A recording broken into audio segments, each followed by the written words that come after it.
বছর খানেক সময় পেলে সংস্কার কাজগুলো করে যাওয়ার আশ্বাস দিয়েছেন আইন বিচার ও সংসদ বিষয়ক উপদেষ্টা ডক্টর আসিফ নজরুল।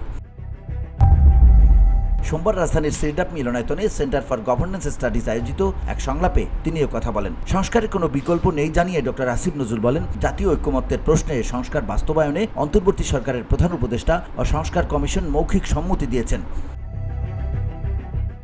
ঐক্যমত্য থাকলে পরবর্তী রাজনৈতিক সরকার সহজে এই সংস্কারগুলো বদলাতে বা বাতিল করতে পারবে না। তিনি বলেন, বাংলাদেশের উচ্চতর বিচার বিভাগকে এমন সব ক্ষমতা দেওয়া হয়েছে যা কাজে লাগিয়ে শেখ হাসিনার ফ্যাসিবাদী সরকারকে ক্ষমতায় রাখা হয়েছিল এবং তাদের কর্তৃত্ব সুসংহত করতে ব্যবহার করা হয়েছে। তখন অনেকে দোষী প্রমাণিত না হয়েও দীর্ঘ সময়ের জন্য আটক ছিলেন এবং জামিনের আবেদনগুলো প্রায়ই প্রত্যাখ্যান করা হতো।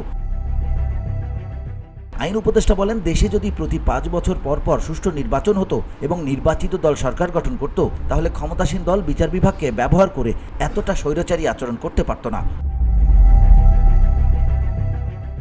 VOD Bangla news desk.